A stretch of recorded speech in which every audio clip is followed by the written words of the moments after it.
Human history is, in many ways, a story of invention.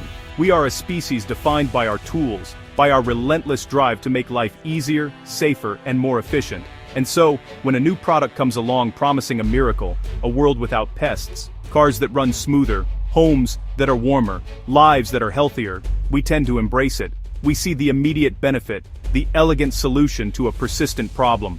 We marvel at our own ingenuity and celebrate the march of progress, imagining a future free from the struggles that plagued our ancestors. But progress, as it turns out, is a complicated and often messy business. The very same ingenuity that creates these miracle solutions can sometimes blind us to their hidden costs. What happens when the miracle cure is worse than the disease? When the safer car pollutes the air our children breathe? When the cleaner home is built with materials that slowly poison us? History is littered with these cautionary tales.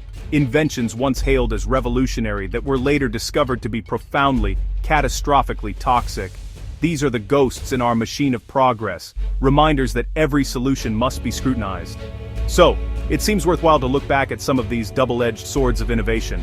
In this video, I'm going to count down 15 of the most toxic inventions that were so dangerous they're banned now. We'll explore what they promised, the damage they caused, and why their stories still matter today. Our journey into the dark side of invention begins with a pesticide once seen as a global savior. Starting with number 15. Our countdown begins with lindane, an organochlorine pesticide that for a time seemed like a perfect weapon. First synthesized in 1825, its insecticidal properties weren't discovered until the 1940s, right when the world was looking for powerful new tools for agriculture and public health. Lindane was remarkably effective. It could be sprayed on crops to protect them from a vast array of insects, and it was even used in pharmaceutical treatments for lice and scabies. It was cheap, it was potent, and for a while, it was everywhere. It seemed like another victory for modern chemistry, protecting our food supply and our health. The problem, as is so often the case with these powerful chemicals, lies in what happens after they've done their job. Lindane is what's known as a persistent organic pollutant, or POP. This means it doesn't break down easily in the environment. Instead, it lingers, it seeps into the soil, it contaminates water sources, and it begins a long, slow journey up the food chain.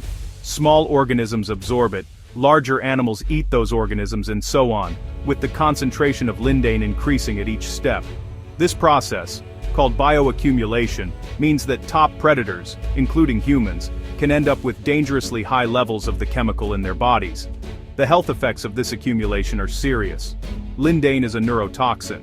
In high doses, it can cause seizures, dizziness, and headaches. Long-term exposure has been linked to a whole host of terrifying problems, including liver and kidney damage, immune system disorders, and an increased risk of certain cancers. The evidence became undeniable. The very thing used to protect our health was, in fact, silently undermining it. As a result, its use has been severely restricted or outright banned in more than 50 countries under the Stockholm Convention on Persistent Organic Pollutants, a global treaty to protect human health and the environment from chemicals that remain in the environment for long periods. In the 1970s, an energy crisis gripped the world. Suddenly, everyone was looking for ways to conserve energy, and one of the most popular solutions was to better insulate our homes. Enter urea formaldehyde foam insulation, or UFI. It seemed like a miracle product. It was a foam that could be sprayed into the walls of existing houses, filling every nook and cranny and creating a highly effective thermal barrier. It was cheaper and easier to install than traditional insulation, and hundreds of thousands of homeowners, eager to lower their heating bills and do their part for energy conservation, had it pumped into their walls. Persistent eye, nose, and throat irritation, coughing, rashes, and severe headaches. Some experienced nausea and difficulty breathing. The culprit, it turned out, was the insulation itself. The UFI wasn't stable. As it cured and aged, it released formaldehyde gas into the home. Formaldehyde, a chemical used in everything from embalming fluid to pressed wood furniture, is a potent irritant and a known respiratory sensitizer. The dream of an energy-efficient home had, for many, turned into a nightmare of poor indoor air quality and chronic illness. The outcry was immense, leading to widespread public fear and a flurry of scientific studies. researchers confirmed that the levels of formaldehyde gas in many homes with UFFI were high enough to cause the reported health effects. More alarmingly, the International Agency for Research on Cancer classified formaldehyde as a human carcinogen. In response, countries began to act. Canada banned its use in 1980 and the United States followed suit in 1982. While the ban was later overturned in the United States on a legal technicality, the damage to the product's reputation was done, and UFI effectively vanished from the market. A stark reminder that the solution to one problem can sometimes create a much more insidious one right inside our own homes. Long before we worried about lead in our gasoline, we were putting it directly onto the walls of our homes, and for good reason, or so it seemed. For centuries, lead carbonate was the pigment of choice for white paint. It made the paint more durable, opaque, and water-resistant. It helped the paint dry faster and hold its color longer. Lead-based paint was, by all accounts, simply a superior product. In the early 20th century, as paint became commercially available to the masses, companies like Dutch Boy promoted their lead-based paints as the key to a beautiful, clean, and modern home, even using images of children in their advertising. But the magic ingredient was also a potent neurotoxin.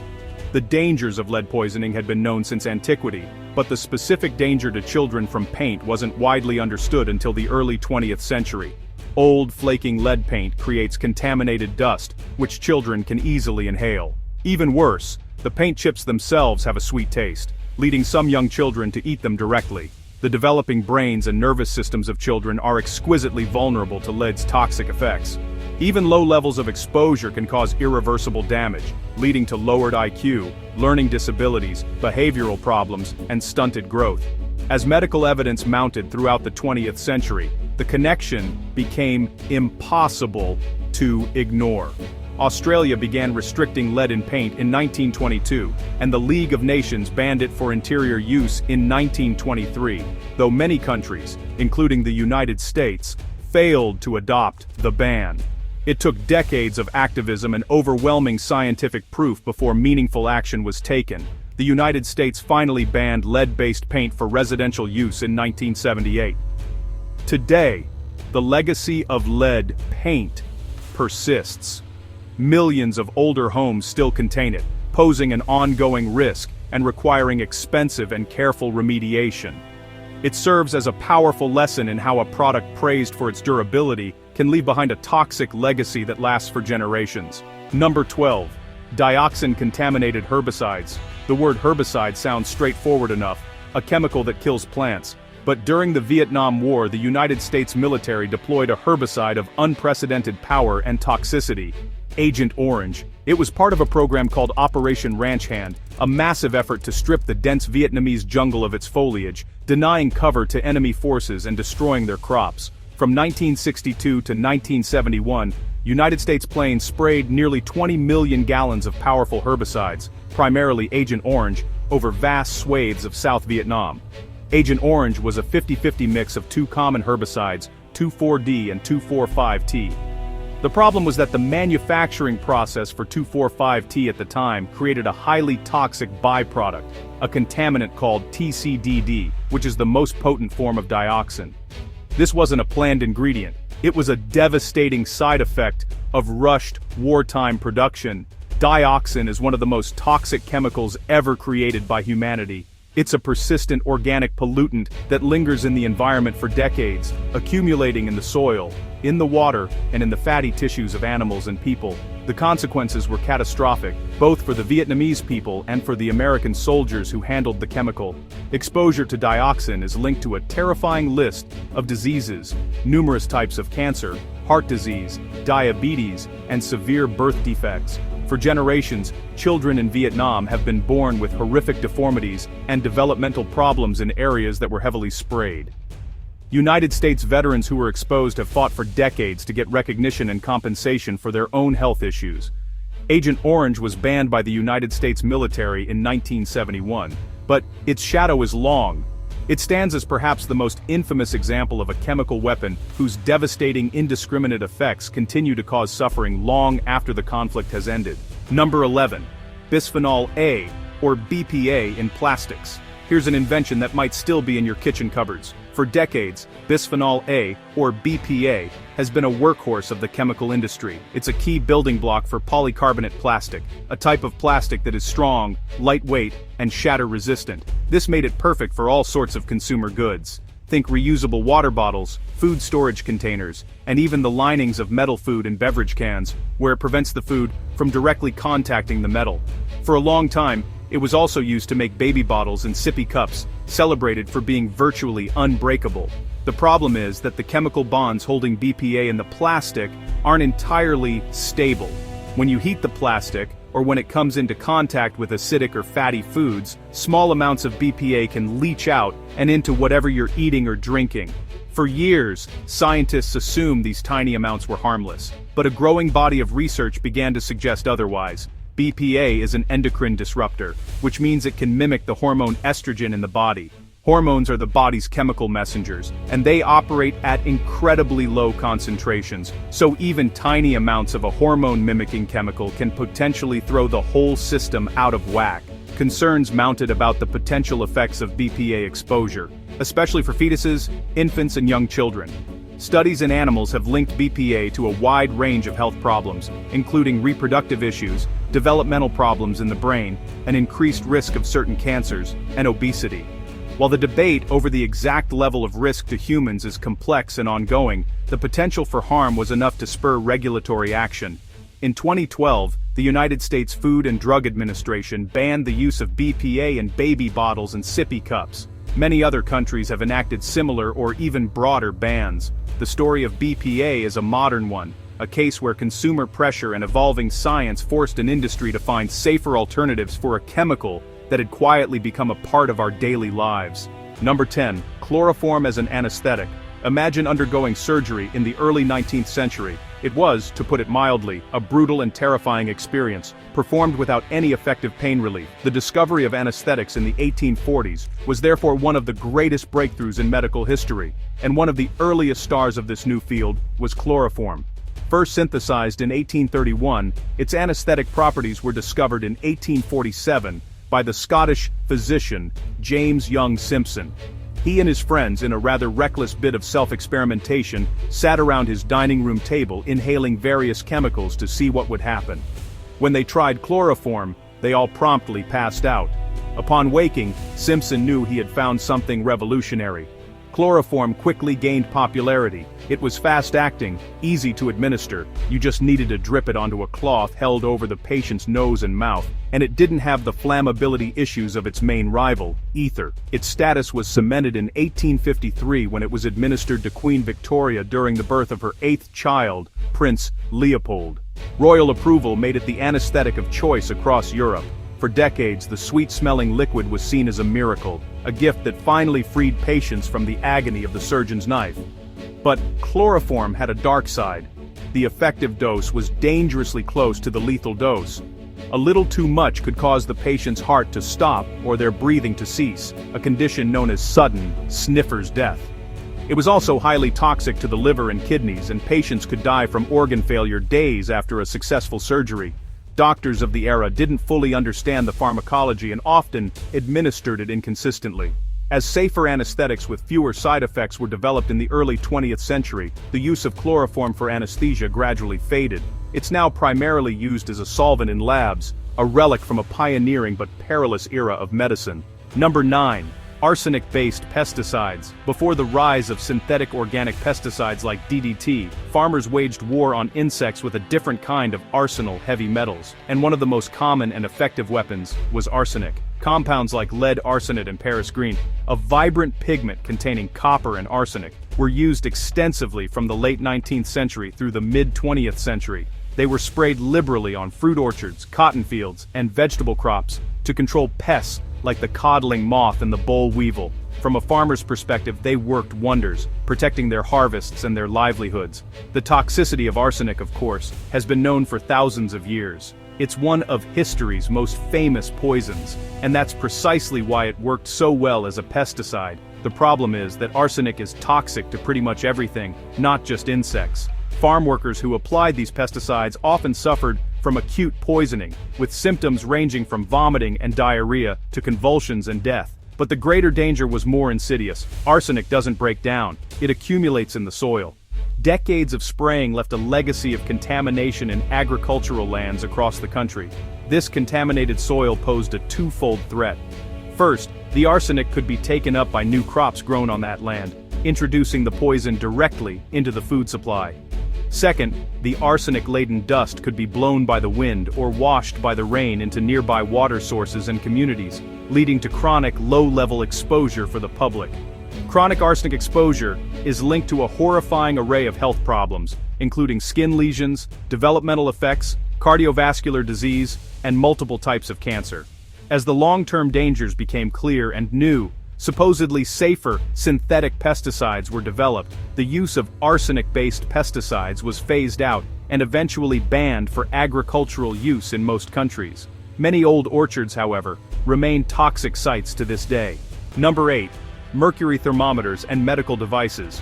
For over 300 years, mercury was the substance that made modern medicine possible, or at least made it measurable. The German physicist Daniel Gabriel Fahrenheit invented the mercury in glass thermometer in 1714, and it was a revelation. Mercury expands and contracts at a very uniform rate with temperature changes, making it incredibly accurate.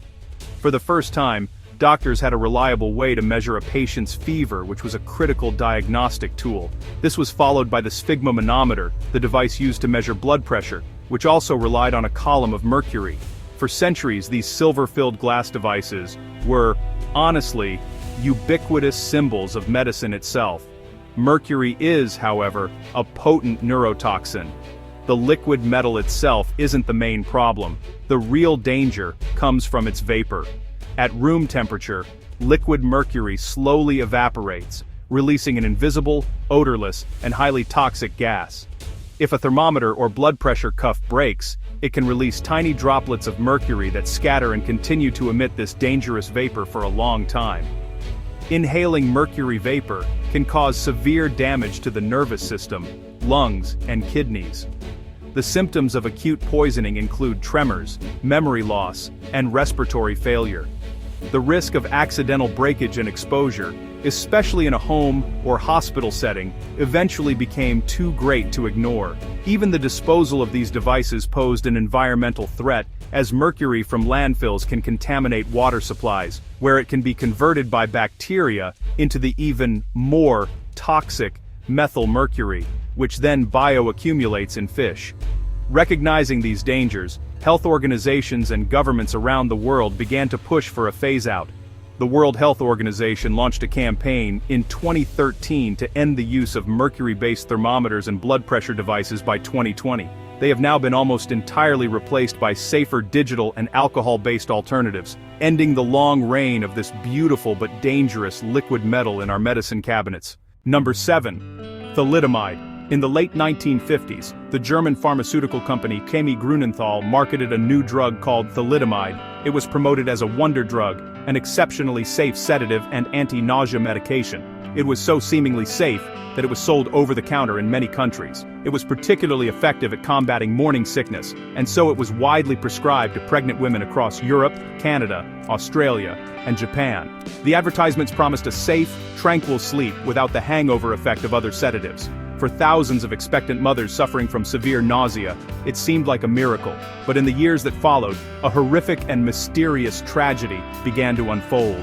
An unprecedented number of babies were being born with severe birth defects. Most common was phocomelia, a condition where the limbs are drastically shortened or absent, with hands and feet often attached directly to the torso like flippers. Others were born with defects of the eyes, ears, and internal organs. Doctors were baffled until a German pediatrician and a vigilant Australian obstetrician independently made the connection to bot. The mothers of these babies had all taken thalidomide during early pregnancy. The wonder drug was a teratogen, a substance capable of causing developmental malformations. The fallout was immediate and devastating. The drug was pulled from the market in 1961, but not before an estimated 10,000 to 20,000 infants were born with thalidomide-related defects.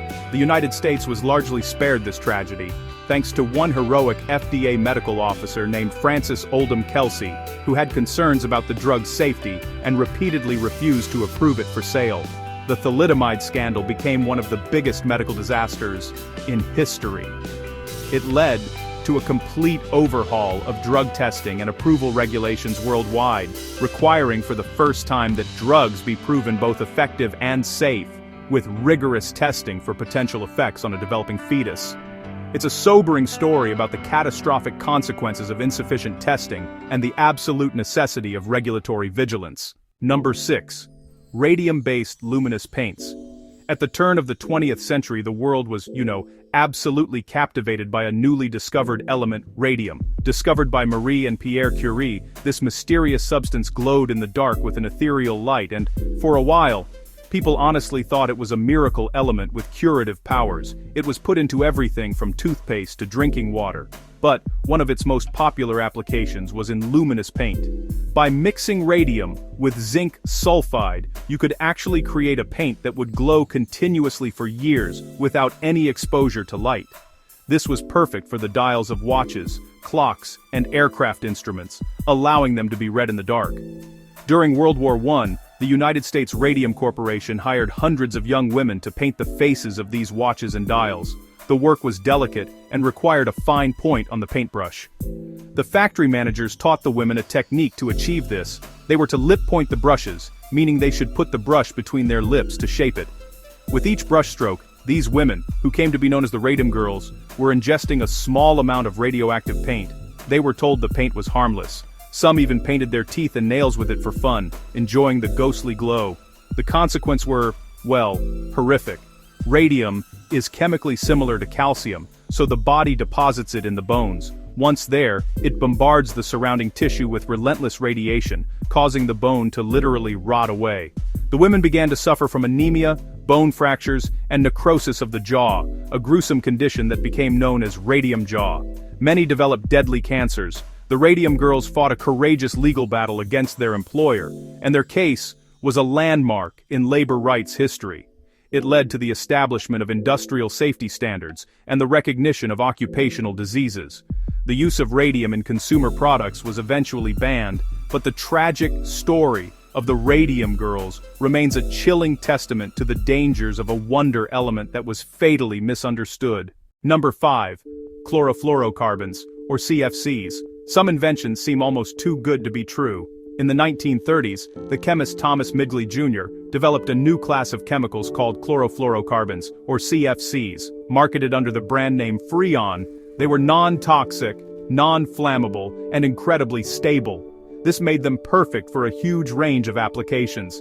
They were ideal refrigerants for air conditioners and refrigerators, replacing toxic and flammable chemicals like ammonia and sulfur dioxide. They were used as propellants in aerosol spray cans for everything from hairspray to deodorant. They were also used to manufacture foam insulation. CFCs were cheap, effective, and seemed perfectly safe, becoming a cornerstone of modern convenience. The problem, discovered decades later by chemists Mario Molina and Sherwood Rowland, was that the very stability that made CFCs so useful on the ground made them incredibly destructive in the upper atmosphere.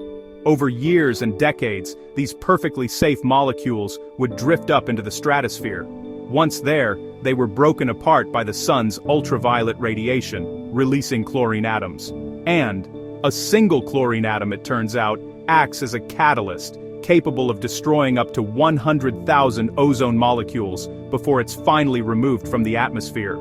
This was a terrifying discovery, because the ozone layer is Earth's essential sunscreen. It protects all life on the surface from the most harmful wavelengths of the sun's UV radiation. As CFCs chewed away at this vital shield, they created a hole in the ozone layer, most dramatically over Antarctica. The consequences of a depleted ozone layer would have been catastrophic: soaring rates of skin cancer and cataracts in humans, damage to crops, and disruption of entire ecosystems, starting with marine phytoplankton at the base of the ocean's food web. The discovery prompted unprecedented global action. In 1987, the Montreal Protocol was signed, an international treaty phasing out the production of CFCs. It is widely regarded as the most successful environmental treaty in history, a rare and hopeful example of the world coming together to avert a global disaster of our own making. Number 4. Leaded gasoline. The same man who gave us CFCs, Thomas Midgley Jr., is also responsible for our next invention. In the 1920s, car engines suffered from a problem called knocking, a rattling sound caused by premature fuel combustion that reduced power and could damage the engine.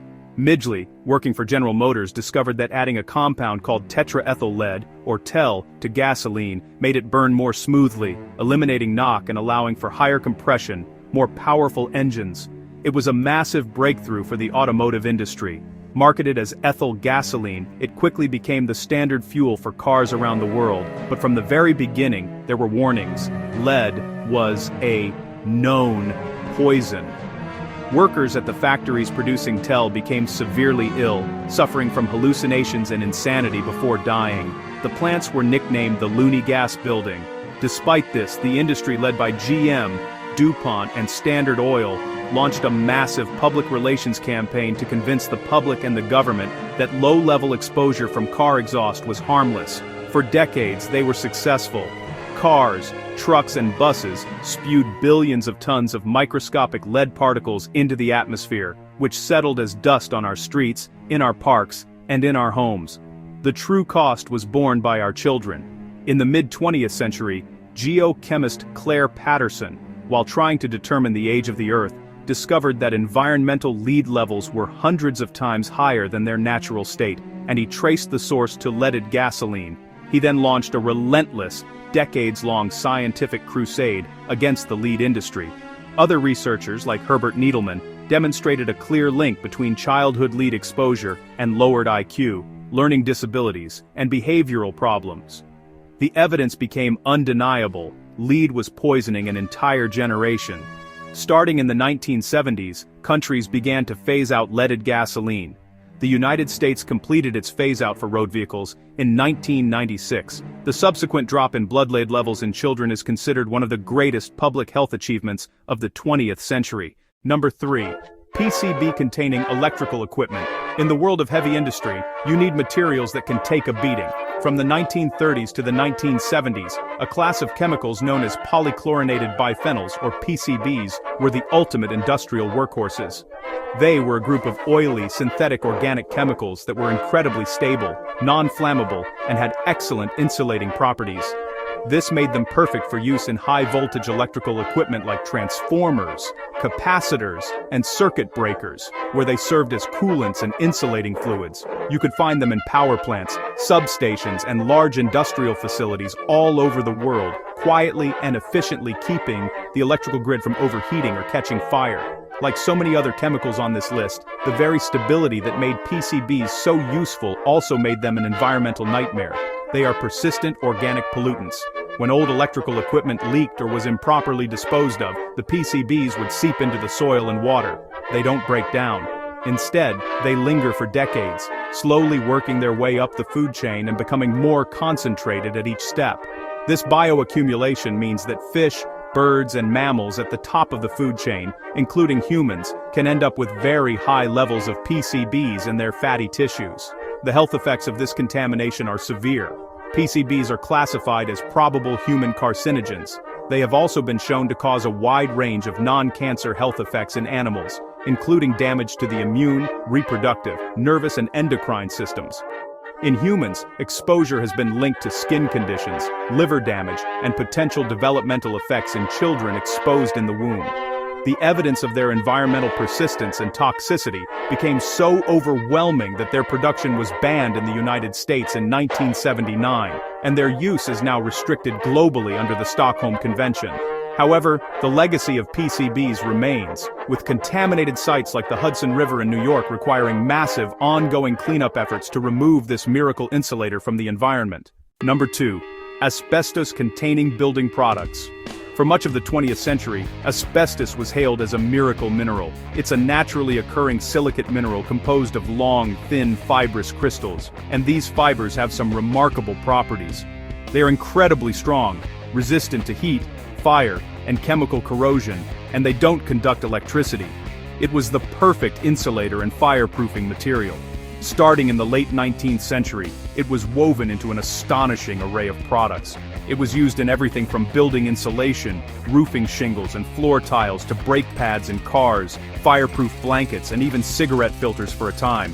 It was cheap, it was abundant, and it made our homes, schools, and workplaces safer from fire. The miracle, however, concealed a deadly secret. When asbestos-containing materials are disturbed or degrade over time, they release microscopic fibers into the air. These fibers, when inhaled, are like tiny, indestructible needles. They lodge deep within the lungs, and the body has no way to break them down or expel them. Over decades, their presence can cause scarring of the lung tissue, a debilitating and often fatal disease called asbestosis. Even more sinister, they can cause a rare and highly aggressive cancer called mesothelioma, which affects the lining of the lungs and abdomen, as well as other forms of lung cancer. The link between asbestos exposure and lung disease was observed as early as the 1920s, but for decades, the asbestos industry actively concealed the risks from workers and the public, prioritizing profits over human lives. By the 1970s, the scientific evidence was so overwhelming that the cover-up collapsed. The resulting wave of lawsuits and regulations led to bans or severe restrictions on the use of asbestos in most developed countries. But the legacy of asbestos is a long and tragic one. Because of the long latency period of asbestos-related diseases, often 20 to 50 years, people are still dying today from exposures that occurred decades ago, and millions of older buildings still contain asbestos, posing an ongoing risk that requires careful management and abatement. Number 1. DDT, or dichlorodiphenyl trichloroethane. If one chemical could ever be said to have been both a hero and a villain on a global scale, it would be DDT. Synthesized in 1874, its insecticidal properties were discovered in 1939 by Swiss chemist Paul Hermann Müller, who would later win the Nobel Prize for his discovery. And it seemed, for a time, to be the ultimate weapon in humanity's long war against insects. It was astonishingly effective at killing mosquitoes that carried malaria and typhus, as well as a huge range of agricultural pests. During and after World War II, it was sprayed liberally on soldiers, refugees, and entire cities to stop the spread of disease. It saved millions of lives. It boosted crop yields and was hailed as a pinnacle of modern science. DDT was cheap, persistent, and deadly to insects. That persistence was key to its effectiveness. A single application could keep working for months. But this same quality would prove to be its downfall. Like PCBs and lindane, DDT is a persistent organic pollutant. It doesn't break down in the environment. Instead, it accumulates in soil and water, and it biomagnifies as it moves up the food chain. This meant that while the initial concentrations might be low, the levels found in top predators could be millions of times higher. The devastating ecological consequences were brought to the world's attention in 1962 by Rachel Carson's seminal book, Silent Spring. Carson documented how DDT was causing the thinning of eggshells in birds of prey, like the bald eagle and peregrine falcon. The shells became so fragile that they would break when the parents tried to incubate them, leading to catastrophic population crashes. The book also raised concerns about the potential for DDT to cause cancer in humans. Silent Spring launched the modern environmental movement and sparked a massive public outcry. Despite fierce opposition from the chemical industry, the evidence was undeniable. In 1972, the United States banned the use of DDT. While it is still used in some countries for malaria control under strict conditions, its story is the ultimate cautionary tale. A miracle solution that saved millions, only to then threaten the very balance of nature itself. So there you have it. DDT, leaded gasoline, asbestos. These inventions were once hailed as miracles, each promising a better, safer, more modern world. They were the products of brilliant minds and industrial ambition, solutions that, for a time, seemed to solve intractable problems. They cleaned our homes, powered our cars, protected our crops, and even saved lives. They were, in the most literal sense, the embodiment of progress, and we embraced them with the full, uncritical optimism that so often accompanies innovation. But as we've seen, their hidden dangers changed the world in ways their inventors never intended. The very properties that made them so effective, their persistence, their chemical stability, their potency, were the same properties that led to contaminated environments, devastating illnesses, and ecological collapse. Today, they're banned or tightly restricted, but their legacy is still with us. It lingers in the soil of old orchards, in the walls of our homes, in the very cells of our bodies, and in the long, slow recovery of ecosystems we pushed to the brink. Perhaps the most important legacy of these toxic inventions is the lesson they teach us. They remind us that progress is not inevitable, and that it rarely comes without a cost. They compel us to ask harder questions, to look beyond the immediate benefit and consider the long-term consequences. They remind us to be skeptical of miracle solutions and to value caution, regulation, and rigorous independent science. Because the next miracle invention is always just around the corner, and the story of these 15 products serves as a crucial and sometimes fatal reminder to look before we leap.